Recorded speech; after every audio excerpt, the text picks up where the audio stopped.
I want to have a conversation about franchises, but not what you are thinking. Most of the time, when you think franchise, you probably think fast food, you probably think brick and mortar.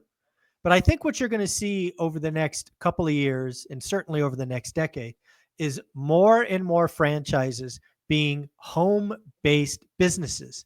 Think without brick and mortar. And of course, when I want to talk about franchises or small business, I bring on Bo, the concierge to small business lending. How you doing, Bo? I'm doing excellent. Thank you.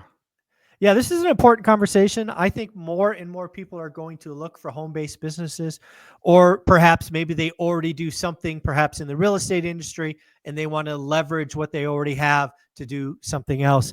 So, let me know what is out there. What kind of franchises are out there that don't require a big building or leasing space or whatnot?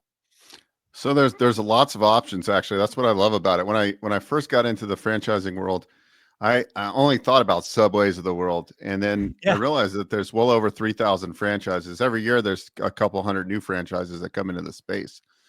And so what I look for in what I look for most of my candidates, because most of my candidates that come in do not want to have a brick and mortar location. They want low startup cost, low overhead. So what do those business models look like? Pest control, that's a great one. We actually have one of our ORAC members here going through the process of looking. He looked at several.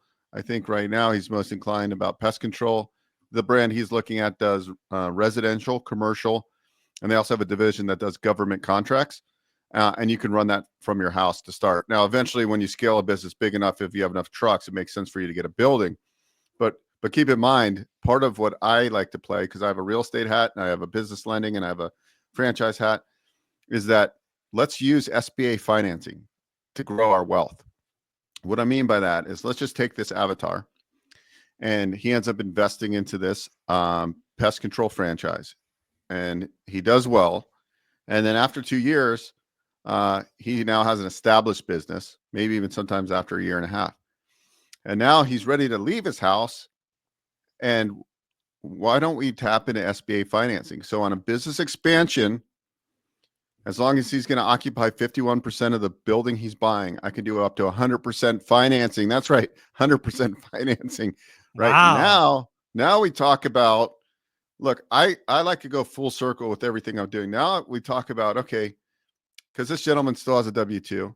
He just started another business, and with his wife, but he likes the idea of owning a home service business. Whether he invests in this one or not, he's looking at a few. So he then gets 100% financing on this building. Okay, and so one is that you own the building, and now you're expanding. You can store now, as long as you're occupying 51% of the space, you can lease out the other space on an acquisition. If you're doing ground up construction, you have to occupy at least 60% of the space. But I'm assuming he's going to buy an existing building. The other 40% of the space he leases out, it covers your debt payment, or like hypothetically, right? So you're like house hacking your building, and now you're getting 100% financing. So now you go buy a $1 million or $2 million building, depending on your cash flow of the business, what makes sense from a debt cover standpoint. So now we just created a lot of wealth. We now can take that building and we can do a cost segregation, because we own an active business. We can take advantage of cost segregation. Now we buy this $1 million building, and generally, I don't know what the rule of thumb is, but 20-30% of it can be accelerated. So you can accelerate that. So then you offset all of the earned income for a first couple of years. So there's lots of strategies that, if you put the strategies together and you have the tools, you can jump into. So maybe you don't want a pest control business. Well, we have a company that does small business payroll services, home-based business model, recurring revenue. And there's no other franchises that I know that are in the space that do this. Now you have the ADPs of the world, but if you look at the satisfaction scores of ADP, apparently they're not that great.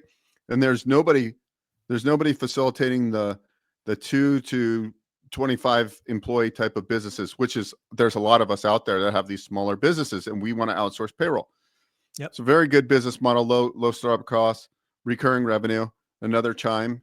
So those businesses are prevalent. Then we have the subcontractor models that we talk about, painting, The one I really love right now, it's an emerging brand, and they do commercial painting.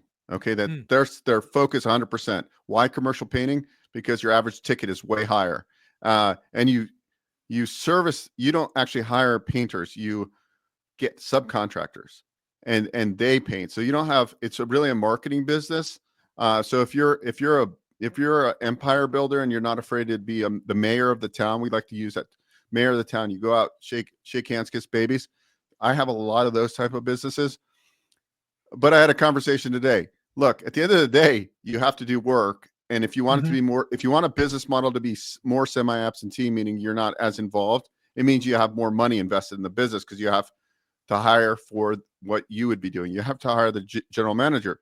So you have to understand how like franchises and businesses work, right? Like if you if you're an owner operator, the margins could be 50%. I'm just making numbers up. And Hmm. if you're semi-absentee, your margins are 25, right? Because you're Right. paying more costs to run the business. So you just got to understand these variables as you're looking at businesses. Yeah, one of the things that really intrigues me, watching this one rental at a time thing grow is how many people I bump into, and obviously in the real estate game, where a complimentary service would would just add income streams, right? And then if you add onto it like a 1099, like a painting business or a power wash business, or there's so many things in the service industry that you could do if you're a landlord of multiple units in an area. There's a lot of complementary businesses, but I do think it's important to get in, reach out to you. I think you still have that survey that you do, that your disc score or desk score, whatever that was. People really need to figure out what's right for them and service you provide. So talk about that one more time. Yeah. It should be up on, if you go to onerentalmeeting.com, I'll make sure if it's not there that I put it there so they can Okay. take the quiz. You just go to One Rental Meeting to book a call. Also, there's a input form if you're interested in vending, which many of you listening that are like, hey, I like real estate. I don't really want to run like a real heavy moving business, but I like vending because I can get a lot of write-offs by buying the vending, and I spend about 1 hour per week. Yeah. But there's also like a One quick question. So I'm sorry to interrupt. I'm just going to go back to vending. One of yeah. the things that I was playing with is, like, let's say I'm a tech executive or whatever, and I continue to be that for going on, but I have kids, I have young adults. Maybe they can drive, right? They're mobile. So let's say they're 16 to, I don't know, 22 or whatever. That might be kind of like the dream business, right? You, the parent, buy it. You, the parent, get the depreciation. You, the parent, could hire the kid as an employee, maybe make them a partner. Am I just crazy to think like that, or what's the deal? No, you're 100% correct. I mean, you can also, there's so many gig workers, like people that drive like Uber, that would Hmm. Good love call. something like this.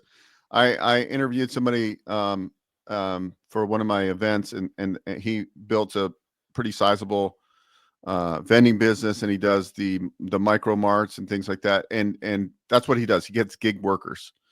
So you have gig workers, you have the children. I like the children. If you have the children, it makes sense for you to like leverage your kids, but you're really not leveraging your kids. What you're doing is you're educating your kids how to run a business, which Exactly. is the most important thing ever, right? Like if you're a parent, it's your duty to give your kids the best tools to be successful in the world. To be successful in the world doesn't necessarily mean you're going to the like MIT, but it means that they know how to balance a checkbook. They know how to Hmm. they know what taxes are, what's section 179. They know how to go market businesses. They know like what the cost of goods are. If you just teach the kids that, I mean, I'm thinking about like my baby Bo. If he just learns that, and even if he doesn't love school but loves business, I would rather him love business, Hmm. because ultimately people that love business end up being the best learners, right? Like I might not have gone to a 4-year degree, but I can probably guarantee you this: there's not that many people that spend as much time learning about business that I do. And I say that because whenever I'm not working, I'm in a class, I'm learning something, And so even Well, at Bo, the, let me yeah, just tell you this. I'm somebody who does have a 4-year degree and was silly enough to go back and get the MBA. You spend a lot more time studying this stuff, working in it, than anybody I know. So you're absolutely right. yeah. And there's no other ways. I actually just took, somebody recommended I take, it's kind of an assessment. It's called the Colby assessment. Hmm. And actually, I think that's a very good tool because it tells you exactly, it's a number system. So I was a 7283. I'm an innovator. I have bad follow through. And so like that, the Colby assessment to me is like, you want to work in your strengths, and that's Yeah. period. So a lot of people, what happens is they get into a W-2 job and they're doing the things that, although they can do them, they hate what they do. So what the Colby teaches you is like, look, work and do your things that you're strong in, and you're going to have such a better life. And so I think people need to like figure that out too, because I talk to people every day, and what do they want to do? They want to get out of their job. Why do they want to get out of their job? Because they're working for somebody else, and nobody really, they have no impact, right? They don't have impact if you're working for somebody else in an unfulfilling job. Not all jobs are unfulfilling, but many of the conversations I have, people are unfulfilled. So if you're unfulfilled, what do you have to do? You have to build legacy. You're either going to invest in real estate, you're either going to be and create something like software, or you're going to own some sort of business, right? That's what really brings fulfillment. It's like I look at you, you don't necessarily need to work. You got enough cash flow coming in.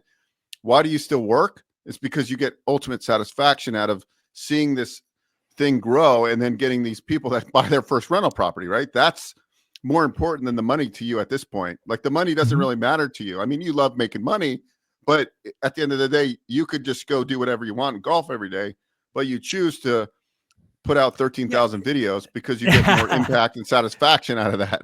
Yeah, well, it's really funny because I have this conversation a lot with social media influencers, right? There's a lot of people I now kind of network with. I live in Vegas that that make 7 figures doing this, and they're all about maximizing the funnel and lead follows and this, that, and the other. They all have got 5, 6, 7 employees, virtual assistants, and all of that. And they're always giving me a hard time, and I'm like, guys, you don't understand. My goal is the same thing, same goal I had on video number one is to create something that outlives me by 50 years. That's the only thing I think about. Sure, yeah, money rolls in, money's great, but money's not any of the consideration. And the second thing is I don't work. I really don't think I work. I have fun. I get to talk with 15 or 20 guys that are doing this business every day. We get to see people in our joint communities move forward. And this is 100% play and fun for me. If it ever feels like work, I promise you I will stop doing it because I don't have to do it. So Yeah, as long as that's it so stays awesome. fun, I'm in. Yeah, I feel the same way. I've created so much wealth for people, like helping them get into businesses, helping them get into real estate. Back in the day when I was doing a lot more real estate lending, I mean, I just think about what I do every day. I've got a guy right now that's buying an old RV park and he's putting container homes on it and he's creating a resort, right? And this is going to be a legacy project for him, and like it's going to be a $2.5 million deal. But the point is like I do this every day. I mean, I just had a lady right before I got on, and she was at one of my summits, and she was on, and her son has um is autistic and has trouble learning, and she created a game to help kids grades 1 through 5 be able to read better, right? And so I gave her advice. There's no monetization out of it for me, That's but I awesome. enjoy doing that kind of stuff. So the more people, that's why I changed my LinkedIn. My LinkedIn now says, you know, help 100,000 aspiring entrepreneurs become successful business owners over the next 10 years. I'm going to do, I honestly feel like at this point, I can touch 1 million people without a doubt through social media. So I'm excited to spend the next 10 years doing that. Yeah, this is a lot of fun. What we're doing, we're helping people, moving them forward, asking questions, educating them. If somebody wanted to book a call with you, what do they do? Just go to onerentalmeeting.com, and that's all you got to do. Find time that works. We meet on Zoom. Whether you are just kind of stuck and you want some good advice. I mean, I find that every day that, look, there's 1 million different business ideas out there. There's 1 million things you can do. I'm pretty sure we can find something. And I call it like it doesn't have to be your dream business, right? But you have to start with that first investment into something. And so whether that's vending, whether that's a big business, whether that's a home-based business or a brick and mortar, there's always something there. And we have businesses that are just consulting type of businesses where you can do recruiting, you can do senior care placement, where you're helping the children that are at a time in their life where they have to like figure out where their parents are going to live. We have companies that's what they do. So you don't need these big. When you think of business, it could be you and one assistant, or it could just be you, Right. or it could be you and 20 people. So there's something out there for everybody. And let's just find what that something is for you. And if you go to onerentalmeeting.com, I can guarantee you this, that after our conversation, you will at least have some direction to move towards, whether it's business ownership or it's just working on the vision of what you want to do in the next 5, 10, 15 years. Yeah, again, I think the whole notion of franchises equal brick and mortar is something that I think a lot of people carry. And it's never been true, but it's never been less true than it is right now. There are so many home-based businesses, franchises out there. There are so many different verticals and different slices of this. I really think if you're out there, you're looking for another opportunity, you should give Bo a call and just go to onerentalmeeting.com. And he will take care of you. Thanks, buddy. Thank you.